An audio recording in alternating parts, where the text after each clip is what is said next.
So, again, let's remind ourselves, 10 words of the covenant. Mao ni ang atong focus sa atong study, sa atong catechism. Exodus chapter 20, verses 1 to 17. Let us read together as a reminder, mga igsoon, aning moral laws. So, gitawag na pinig 10 words of the covenant because ang moral laws, laws sa Ginoo, rather, ang maka-obey ani, and enabled na ma-obey ani by the Spirit and the grace of God are those who are under God's covenant. Kita ng mga katawan sa Ginoo. And God spoke all these words, saying, I am the Lord your God, who brought you out of the land of Egypt, out of the house of slavery. You shall have no other gods before me. You shall not make for yourself a carved image or any likeness of anything that is in heaven above, or that is in the earth beneath, that is in the water under the earth. You shall not bow down to them or serve them, for I, the Lord your God, am a jealous God, visiting the iniquity of the fathers on the children to the third and the fourth generation of those who hate me, but showing steadfast love to thousands of those who love me, keep my commandments. You shall not take the name of the Lord your God in vain. The Lord will not hold him guiltless who takes his name in vain. Remember the Sabbath day to keep it holy. 6 days you shall labor and do all your work, but the seventh day is a Sabbath to the Lord your God. In it you shall not do any work, you or your son or your daughter, your male servant or your female servant, or your livestock, or the sojourner who is within your gates. In 6 days the Lord made the heaven and earth, the sea, and all that is in them, rested on the seventh day. Therefore the Lord blessed the Sabbath day and made it holy. Honor your father and your mother, that your days may be long in the land that the Lord your God is giving you. You shall not murder. You shall not commit adultery. You shall not steal. You shall not bear false witness against your neighbor. You shall not covet your neighbor's house. You shall not covet your neighbor's wife, or his male servant, or his female servant, or his ox, or his donkey, or anything that is your neighbor's. Amen. So, the reading of the Word of God. Now, karon hapon, atong sugdan ng atong study, mga igsoon, sa fifth nga commandment. So, nanat na sa second table of the law. First law there, the first commandment is the honor your father and your mother. So, dini, atong i-learn kung unsay pasabot sa honor your father and your mother. So, we are commanded here, what we are commanded here, mga igsoon, is, kung atong tanawon rather, ang command, in a simple, plain reading sa command, we automatically think that the command has only, or has to do only with children.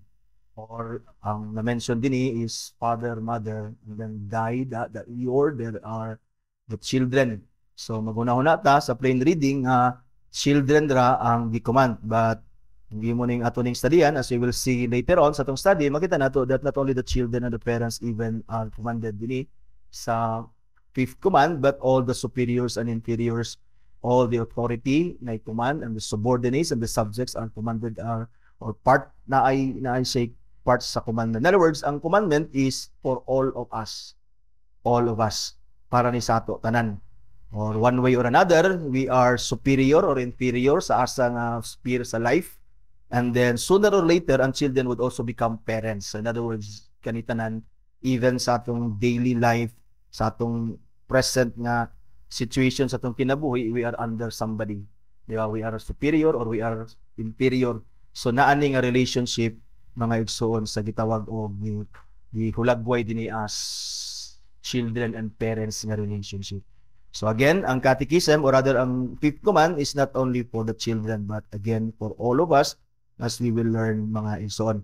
And so dini, notice nato ang fifth commandment is ang catechism, ang divines naghatag sila o nag-focus sila aning fifth command sugod sa question and answer 123 to 133. So there are 11 questions and answer concerning the fifth nga commandment. So dili ni siya, I mean, there are many things that we need to know and understand so that we may be able to apply properly the fifth commandment. So, sayunan ka na, naggahin sila og 11 ka question and answer. Di ba? Para ani. It is shows nga importante kayo ni because gaka-involved ta ani nga obedience or disobedience ani nga command daily sa atong life mga igsoon. So this time we will consider only question and answer 123 and 124. Which asks the question ang 133 nagpangutan na which is the fifth commandment, simply states the fifth commandment. And then ang question 124 nangutan na who are meant by father and mother in the fifth commandment. Kaya lagi dili lang na siya literally the father and the mother. So ato nang tan-awon karon. So let us consider question and answer 123, which is the first or rather fifth commandment. Ang answer is the fifth commandment is honor thy father and thy mother, that thy days may be long upon the land which the Lord thy God hath given thee. So this is Exodus 20 verse 12 sa atong gibasa kanina. Again, na-mention father, mother, children is implied. And then nadayoy gitawag nga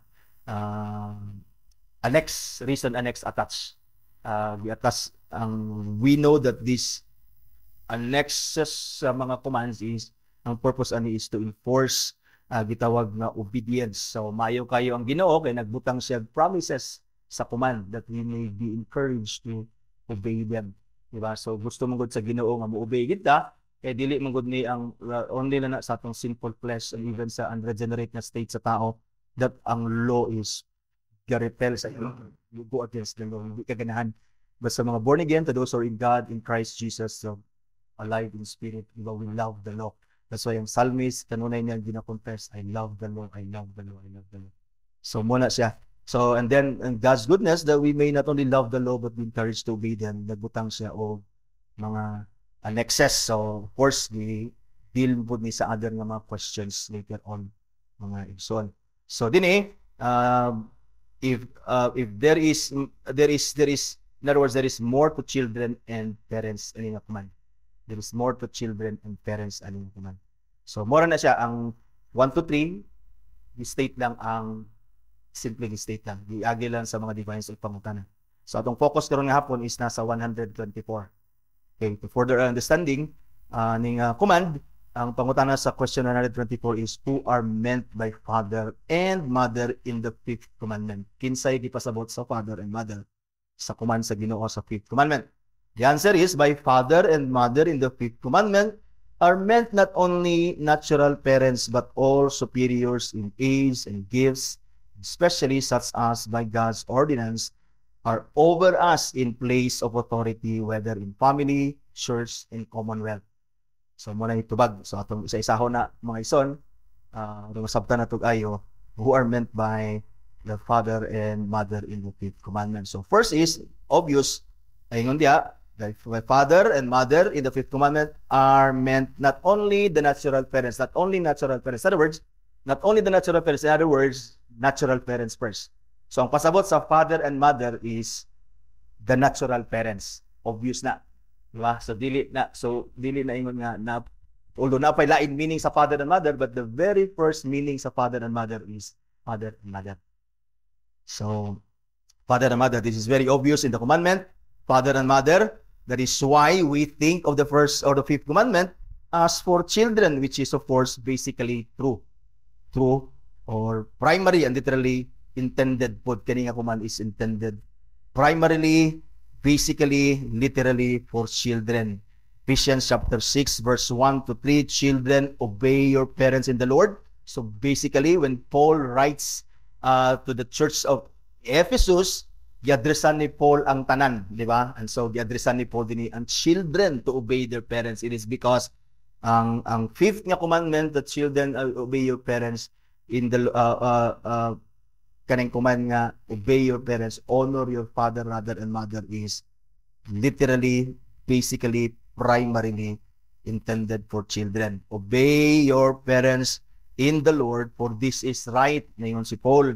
Then, gi-quote din ni Paul ang Exodus chapter 20 verse 12. Honor your father and mother. Dungagan din niya, this is the first commandment with a promise. This is the promise that it may go well with you and that you may live long in the land. So, na-promise. Command with a promise. So, the reason this is so, mga ison, literally for the children to parents, because ang the order of superior and inferior, kaning order sa superior and inferior is basically present in the family. The family, which is the basic unit of society. So, ang basic unit of society, family, naadya present sa family ang order sa superior and inferior, parents and children. That's why basically, the command is intended for children, or rather sa family, children and parents. Kaya naadya ang kaning basic order sa inferior of superior. Parents are superior, of course, to children.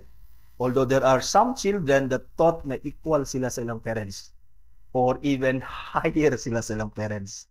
Especially kung mo-grow na ilang edad, mura na sila og mga labaw pa sa ilang parents.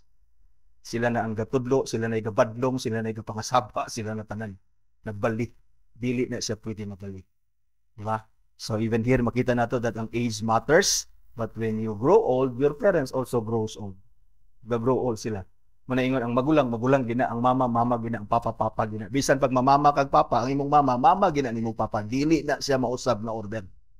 That's why we matigulang man ta, na patong mama papa, natural parents, we must honor them because the command is literally, basically, primarily intended for children to honor their parents, di ba? So, say magunahon na ta nga superior na ta, kay parents na pud ta. No, we're not even equal. We'll never come to a point that we will be equal to our parents. Bisan pag ma-parent na ka, we would never be equal. The order remains the same. Even parents na ka, mama na ka, papa na ka, your mama and your papa is still your mama and papa. It will never change. So you are to keep the order nga na dinhi, though it is for the natural parents, but again, children should obey this sa tibok nilang adlaw sa kinabuhi. So in the family, the order is parents, then children. Here, children are commanded to honor their parents. The children are commanded to honor their parents. The word honor in Exodus chapter 20 verse 12, honor your father and your mother, is the same word that God Himself uses sa Malachi chapter 1 verse 6. Remember mo sa itong study, ningon ang Ginoo, a son honors his father and a servant his master. If I then a father, where is my honor? That is the same word na gigamit sa Ginoo. He commands us to honor our parents. This is the same honor that God demands from us as His children. So makita nimo ang honor, children, honor, kita tanan din the word honor is dili na simple na word. God uses it. God demands it for Himself sa ato ngayon children. If we honor God,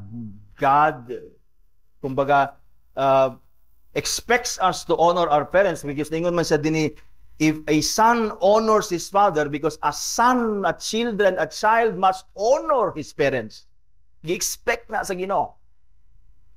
Ang ningon din siya, He uses that same word, honor, that we owe to our parents, He uses it for Himself.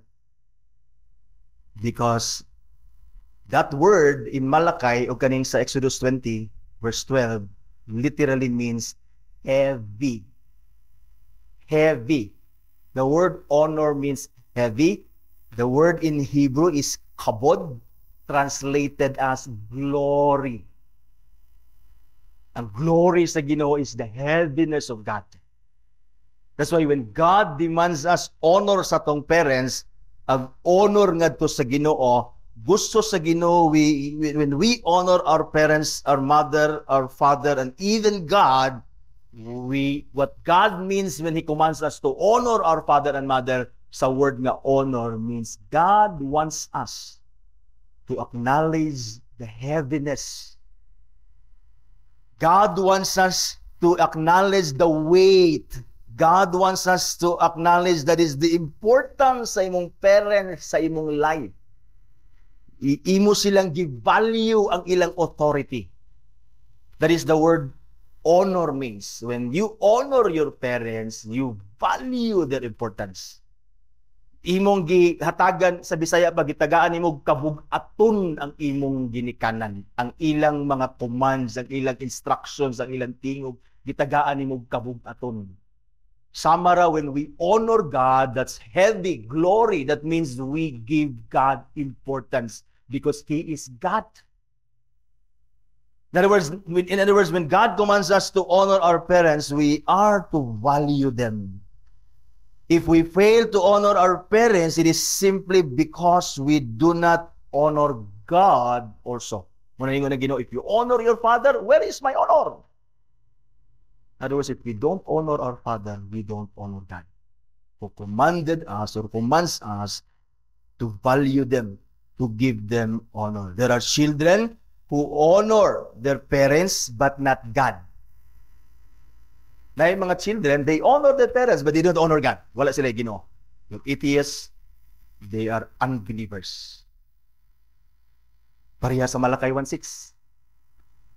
Diba? Children, sons honor their father. But where is my honor? They did not honor God. Pwede that children would honor their parents and do not honor God. Pwede na.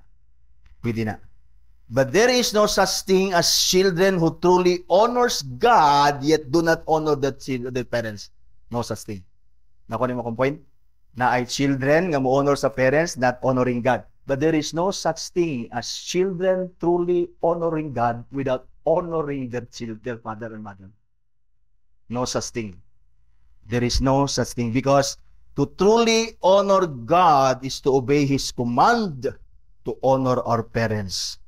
If we cannot say we honor God, we cannot say rather we honor God and yet disobey His command to honor our parents.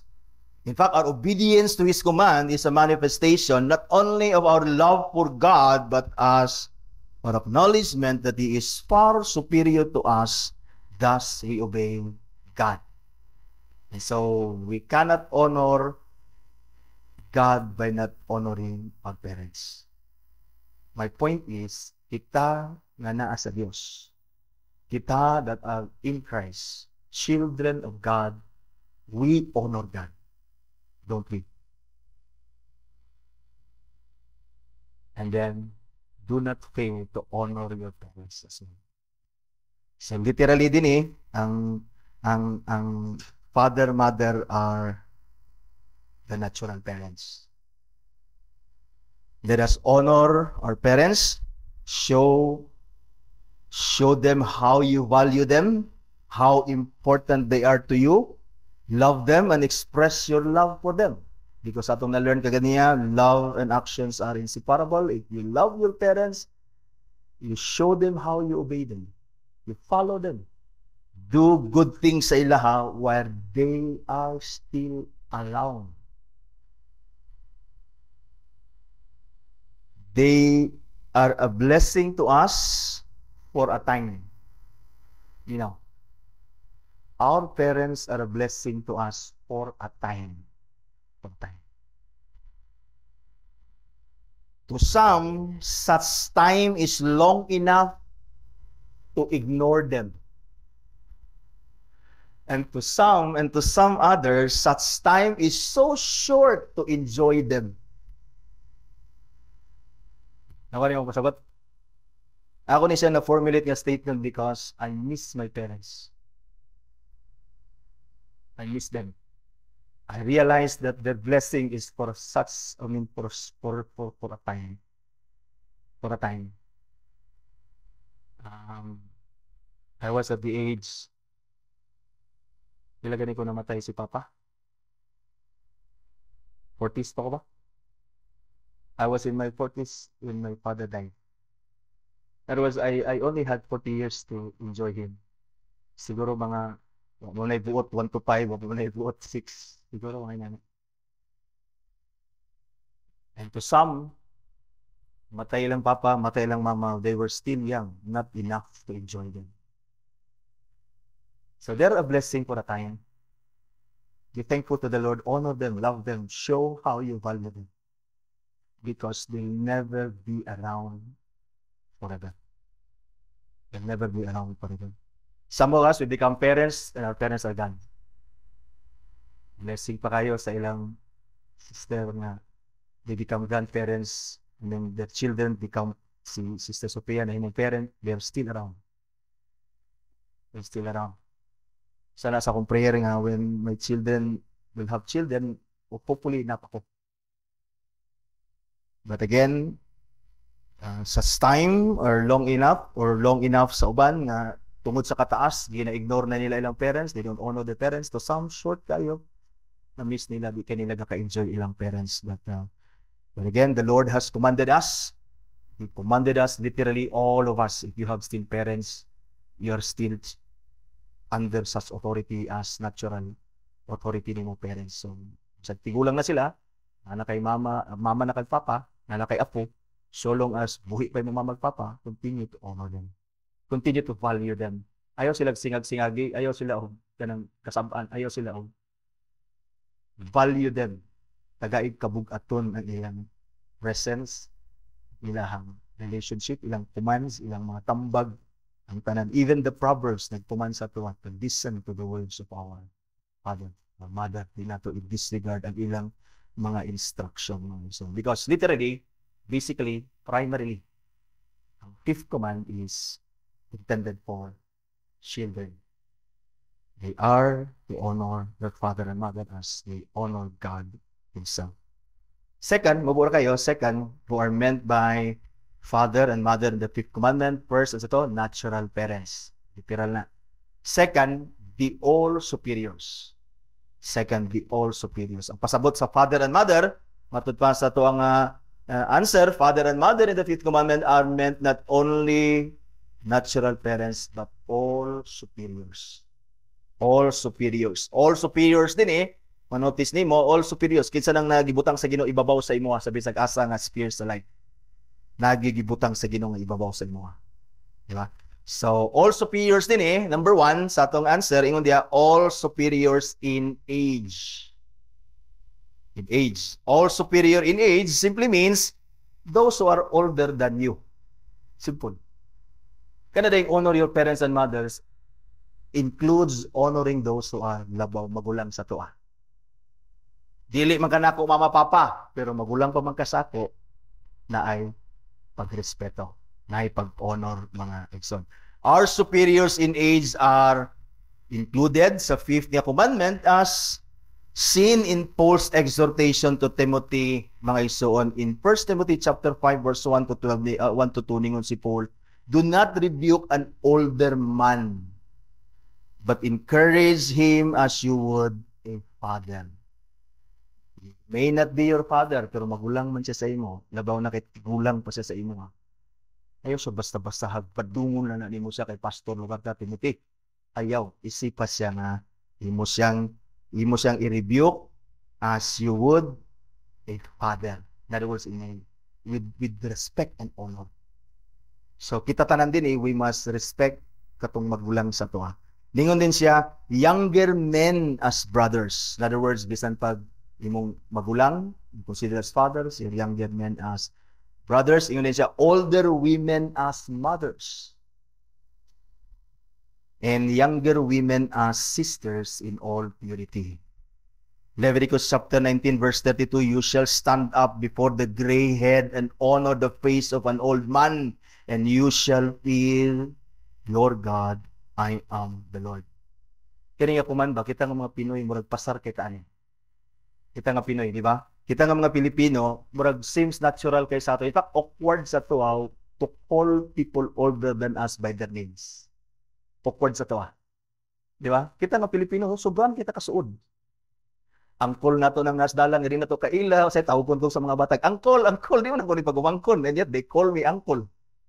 Di ba sa other nga mga nations, sa uban, they call their uncles by their names. Ilang lula, tawgon na nila ilang lula sa ilang mga ngalan, sa ilang man. But kita din yung mga Pilipino, di ba? Nakapasarta ning superior in old age. Sulod sa balay, mahurot, kung daghan kay mo, mahurot na lang ng mga tawag sa magulang. We call elder, magulang nga babae, ati, manang, mga lalaki, kuya, manong, manoy, di ba? We call ganang mga dili ato igunsa sa dalan nga mga magulang kay sa ato, dili nato magulang kay, di nato matawag og kuya, tago nato uncle, tito, di ba? Tago nato mga tigulang tatay, di ba? Lolo. Tago nato mga babae nga lula, di ba? Tita, lula, Iya. So, dili na to gatawag og ngalan. Even those people we know by names, we don't call them by their names. Because somehow we honor them. We respect them. I hope dili lang unta taman sa mga inana. Na may mga tao nga gaamin way respeto, na yung mga tao gatawag sa imong lolo, angkol, pero dili ka respeto, di ba? The point dinhi is ang ato dili lang ta mo honor sa ila as superiors in age by words or by politeness, by showing kanang courtesy sa ila, that should be from the heart. Yeah. Hindi sa simbahan na mga magulang. Dili man ta parang edad din nagi mga magulang. It's okay. It's always good to call them ate, tita, mama gani usay, mami. Sira pa gatawgon dito niya daddy. Di ba? So okay na sa to kay normal na siya. We continue to teach our children to do this. Kita sa simbahan. Ato ning buhaton padayon tani nga kostong. Let us continue to teach our children. Let's continue to practice this because this is actually in obedience to God's command that we must honor our superiors in age. In fact, sa ato murag bastos kayo ang atong anak magtawag sa mga dagko og ngalan. Diba? Diba? Si Hebert tawag niya si Dave o Dave. Diba murag awkward kayo pagtudluan siya. Kuya Dave na, Kuya Dave. Diba kita murag awkwardan ta, that's why tudluan na to itong mga anak. Ayaw tawag siya Kuya Dave. And so, mo ni siya Kuya Dave.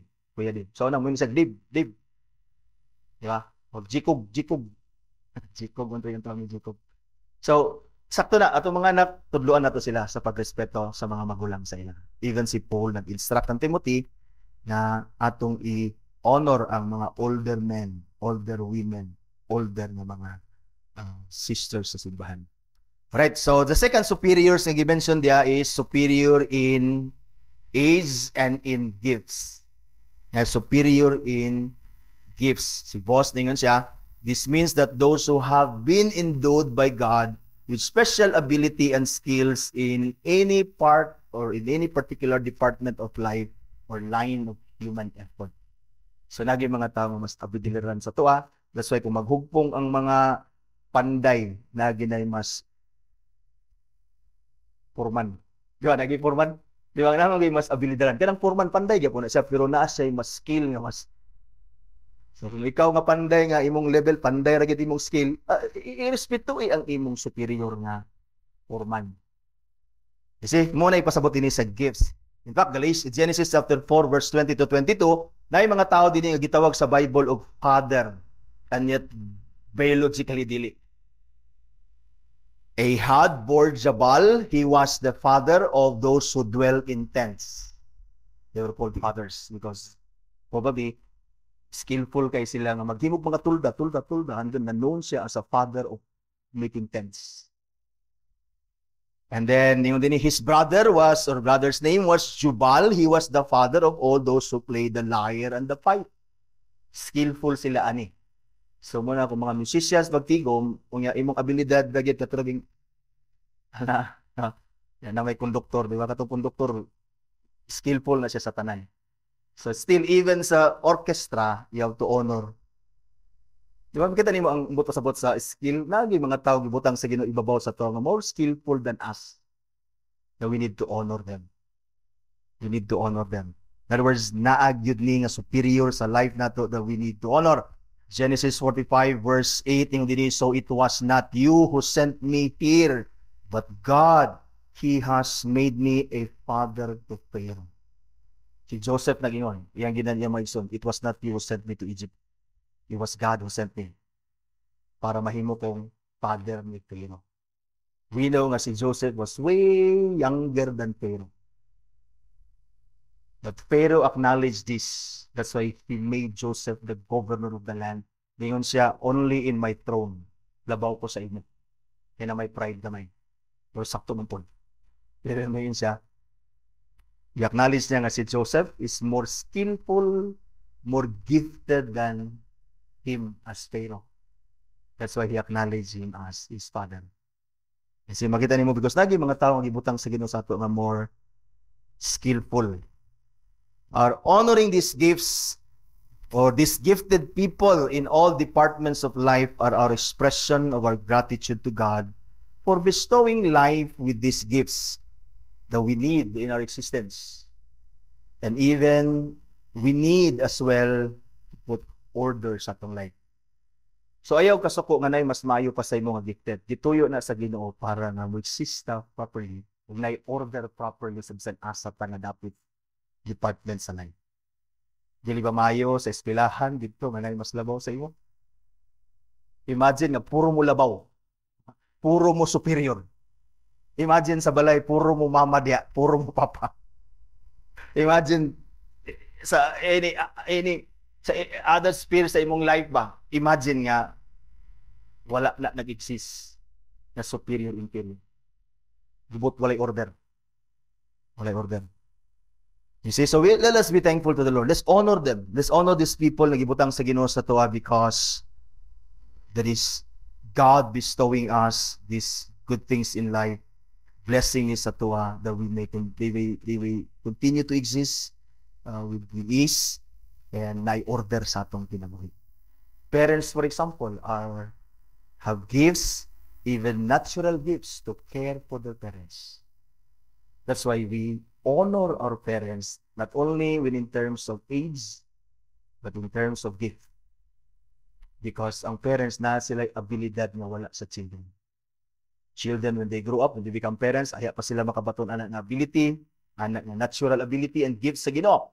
But as we remain children under our parents, let us honor, tagai og kabug-aton ang abilidad sa imong ginikanan nga ila kang gimatuto, gitudluan, gibadlong, especially ila kang gidala sa simbahan, tudluan sa pulong sa Ginoo. God has also has gifted the church with apostles. God has gifted the church with prophets, evangelists, pastors, teachers, even sa atong time karon. Not only to teach the church, but to rule it as well. To keep its God-ordained order sa simbahan. Dili ba maayo nga sa simbahan na yung mga apostles sa una, di padalas Ginoo, prophets, teachers? Ang karon pastors sa teachers, dili ba maayo nga naay pastors, teachers, rulers ang simbahan? Kaya kung wala, gubot kay ta. Gubot man ganita nga naa. Napa man gani mo rebelde. Napa man gani gusto di ba? Gusto mo ibabaw, gusto mo rule, gusto magbuot. Napa man gani na. You see, they disobey. When people sa simbahan do not submit to the elders and the pastors, gibutang sa Ginoo, we disobey the fifth command. We disobey the fifth command. Many did not realize na na-disobey nila ang fifth command to honor, as we see more later on, these people na gibutang sa Ginoo sa simbahan. So there are also people that God has so blessed with ability to govern the state, to govern the nation. Say, daghang kitag reklamo sa itong mga leaders. Pero salamat na lang, bisag purap na sila, naay galid sa tuwa. Kasi we pray nga dili sila makurap. We pray because these people nga nay ability to govern. Not only families, but communities, societies, and even nations, cities, and nations. Blessing na sila sa Ginoo sa tuwa. That's why we, bisag corrupt na sila, we pray, we don't like their corruption, we pray for them, but we must honor them. Respect them, because libutang sila sa Ginoo. Nagpangawat kay na sila, mangawat po ta! Dili, inana. We pray nga di sila mangawat, dili kita mangawat. Dili na to sila sundugon, nagakorrupt sila, ilang binuangan ang atong gobyerno. God has placed them. God has given them skills and ability to govern. Dili biya tanang tao nga pare kang Alexander, dili tanang tao pare sa Duterte, pare sa itong mga presidente karon, mga leaders sa nation. We may not all like them, but God has placed them there. God has given them special abilities na wala sa tuwa. Saman, ikaw gusto ka mag-presidente, butang ka na mo dito. Hindi na mo na kaya. Because God has not given you that gift and ability. And therefore, because God has given them the gifts and ability, we honor them, we give them value, we respect them, because it is God who gave them these gifts sa ilang for our good. Ato na dapat inanaong tanaw. You see, what we learned din sa atong catechism sa ani, we learn to thank the Lord sa mga superiors. Again, sa ako nagikaingon, our gratitude for God sa atong superiors, or rather our honor sa atong superiors are a show and a display sa atong gratitude sa Ginoo. The other way around, if we don't honor them, we're not thankful to God. And we despise His gift para sa atong kaayuhan mga igsoon. So we must be thankful to God for all this, for all the abilities and the gifts that He has given, that He has bestowed in life, that we may live as well in orderly way, mga igsoon. So we honor them, we submit to them. That is for our good and for God's glory. It is always for our good when we submit to them, and it is always God glorifying when we do so. Because ang Ginoo'y nagbutang ana, mga igsoon. So we are to acknowledge and honor people older and more gifted than us. Age. So kung sunod, gifts. All superiors in age, all superiors in gifts. And so finally, the divines continue to say sa atong catechism na di makita ninyo, especially such as by God's ordinance are over us in place of authority, whether in family, church, commonwealth, and commonwealth. Kanang commonwealth, state government. So nice spheres of life nga gimension nila dinhi nga family, church, and commonwealth. So in other words, ang atong pag-ila sa superiors as father and mother, dili lang in age, dili lang in gifts, but also in different spheres of life. Kinsa nang naa diha superior nimo in different spheres of life, which is specifically family, church, and community, or state or government, mga igsoon. So the word specially diha, mga igsoon, of course, later on makita nato nag-imply na that includes all, but again, the point nila ning family, church, and state. So the divines, mga igsoon, particularly pointed these three spheres of life because all of us are under these three authorities at least. Walay naad nato din siguro gilayas ka sa inyo, pero wala ginana nato din walay family. Walay na nato din in context sa believers na walay church. Walay na nato din dili under sa government sa state. That's why ilan yung state nga three spheres of life. Because there are authorities that God has placed above us in these three spheres of life. You see? And so, family, parents. Parents gibutang sa Ginoo diha. If you have a family, you'll have kinsay parents diha. If naka sa family, then pag ilan nimo your children ka, so you have to honor the parents. And then pag abot sa simbahan na elders, pastors, office bearers na gibutang sa Ginoo, church. And so pag abot nimo sa simbahan nga context, sa sphere of life as a member sa church, you keep the fifth commandment by submitting and honoring your elders. Kasi makita nimo din.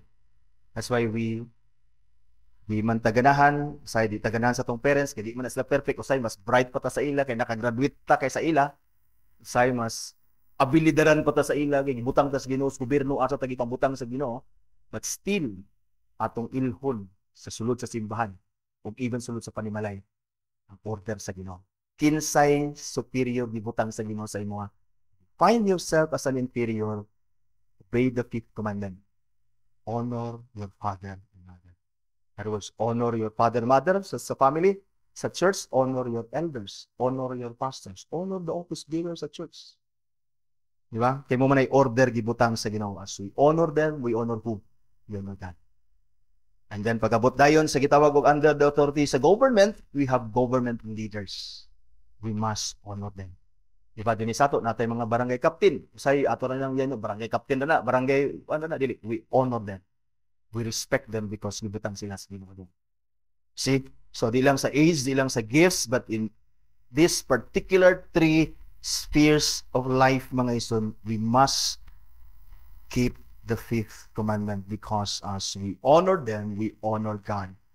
First is ang family authority. You mentioned as of the family, again, as the basic unit of society, ang fifth commandment plainly calls children to obey their parents. So kita tanan, may family. Then if you find yourself again as children ka nga category, inferior ka, you honor them. And later on, we will learn how superiors also will treat their inferiors in the following questions. The second ini is a church authority. Fathers and mothers include those in kaning father and mother ba? The term include those in authority over us in the church.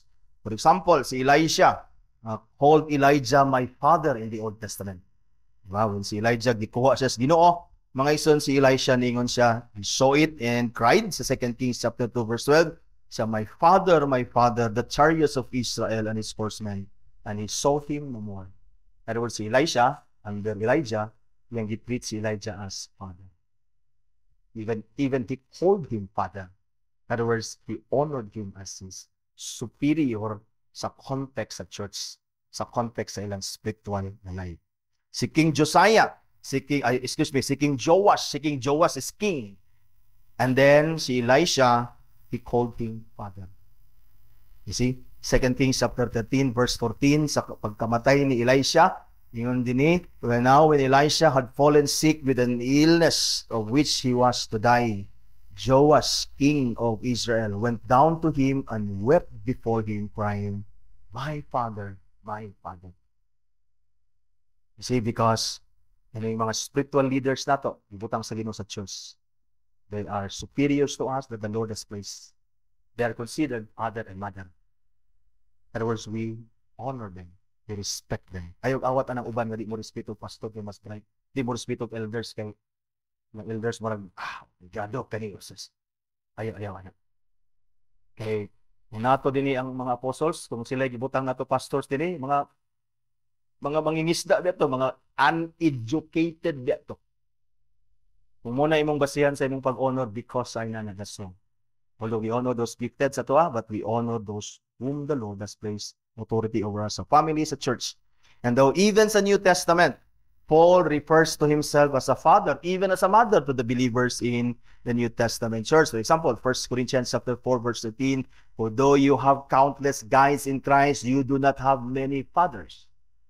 See, for I became your father in Christ Jesus through the gospel. So atong mga spiritual leaders, we treat them as fathers.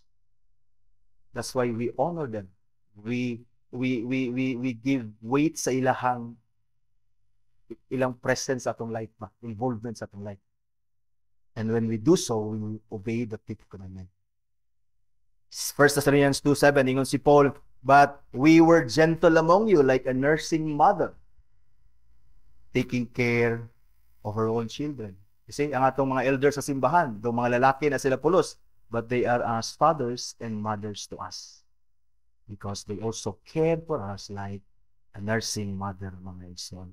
So yun, makita nato ang scriptural nga mga basis aning gibutang sa divine. So thirdly, kaning state authority. First is ang father-mother, makita nato diya sa literally sa family authority. And then second, sa church authority. And then thirdly, sa state authority. Fathers and mothers are also include those in authority over us in a state. Example, Isaiah 49 verse 23. Kings shall be your foster fathers, nagingon ang Ginoo. And then queens, your nursing mothers. In other words, we honor them because God placed them to care, to protect, and to nourish and to nurture us. Our kaning mga atong government of officials or leaders. Yung sila with their faces to the ground, they shall bow down to you and lick the dust of your feet. Then you will know that I am the Lord, but those who wait for me shall not be put to shame.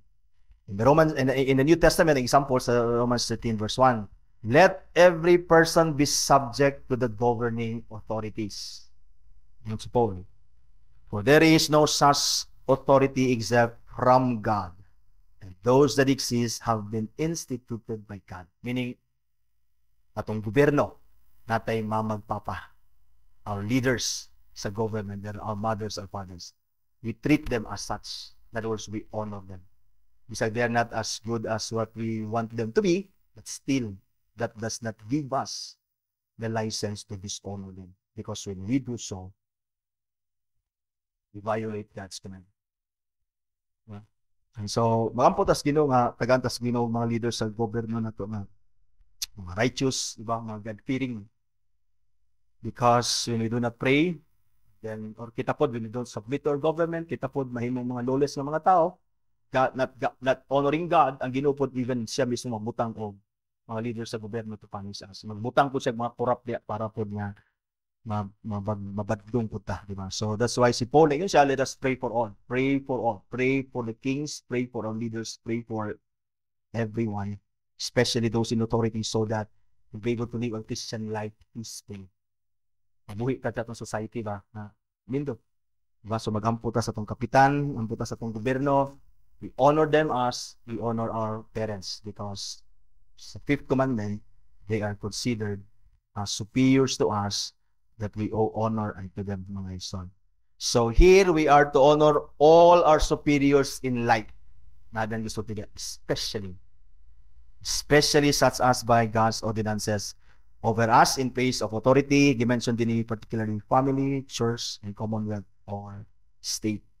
But kanang gitawag di ang word specially, that implies not only these three spheres of life, specially. Meaning, we are to honor all authorities na gibutan sa Ginoo sa ato. Because dili kung imo ning tan-awon, family, church, and government, dili mo sulod dinhi ang imong superior sa trabaho. Unless ang imong superior sa trabaho imong papa, yung manager nimo imong papa. Dili mo sulod dinhi ang imong superior sa school as a student. That mean that we don't honor them, we don't acknowledge them as superiors? Of course not. Because ang atong katekisan, even ang atong divines, ilang giklaro, especially kaning three spheres. But what specially means includes, especially but not exclusively, kaning three spheres. In other words, think of any situation or circumstance sa imong life. Trabaho, opisina, asa ka, negosyo, naagi superior sa inyo. And if any sa sphere sa life nga wala na mention sa family, church, o kaning gitawag nga society or state, you are to honor them as obedience to the fifth commandment. Because ang fifth commandment, wala lang nag-mention, wala lang nagpasabot ang father o mother as natural parents, nagpasabot siya sa all superiors, especially family, church, and state. So, question 123, which is the fifth commandment. The fifth commandment is honor your father and mother, that thy days belong in the land that the Lord, which the Lord thy God giveth thee. So, karon, question 124, who are meant by father and mother in the fifth commandment? Okay, kinahanglan nato sila i-honor because we are commanded to honor father and mother. Kinsa man ning father and mother? Father and mother in the fifth commandment are meant not only natural parents, but all superiors in age and gifts, and especially such as by God's ordinance, ang Ginoo nagbuot ani, His decree, over us in place of authority, whether in family, in the church, and in the commonwealth. So again, a summary, father means natural parents. Second, all superiors. All superiors in age, magulang sa gifts, and all superiors in the three spheres of life, family, church, and state, mga son. Our Lord Jesus Christ, while He was here on earth, He was born into a family.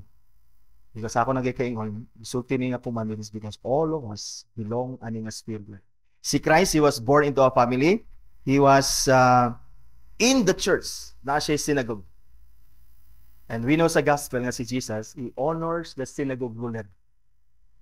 Wala siya moingon dito nga, ako din kay ako'y Ginoo. Ako'y magbuot. Yang bira ng scroll niya, give me the scroll. Wala. He follows the order sa simbahan. Na mga synagogue ruler.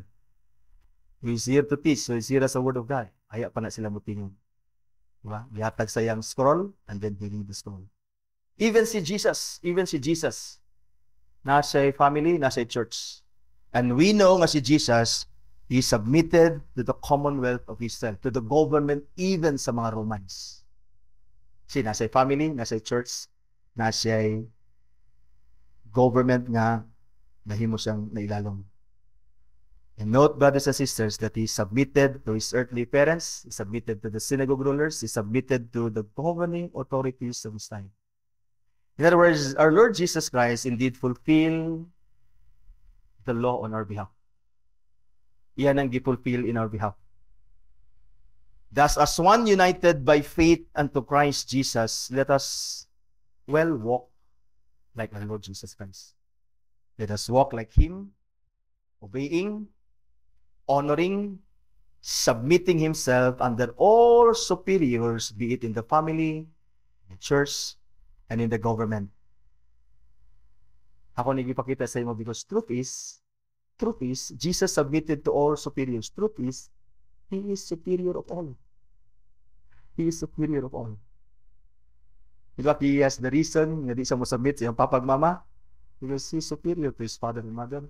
As God Himself, He is superior to the synagogue because He is the head of the church Himself. And He is the King of kings above all governments on earth. He submitted, honored, put Himself under them. He honored them because to honor them is to obey the fifth commandment, and to obey the fifth commandment is to honor God. Let us do the same. As one united to the Lord Jesus Christ. Let us honor our parents, natural, and all superiors that the Lord has placed above us. Naman sila yung differences, let's pray for them. Don't use it as a license na musukol ka. Don't use it as a license nga yung pastor suklan, yung elder, yung suklan, yung nautob, yung sawayon. Because when we do that, we dishonor God Himself. He commands us to honor our parents, for this is for our own good.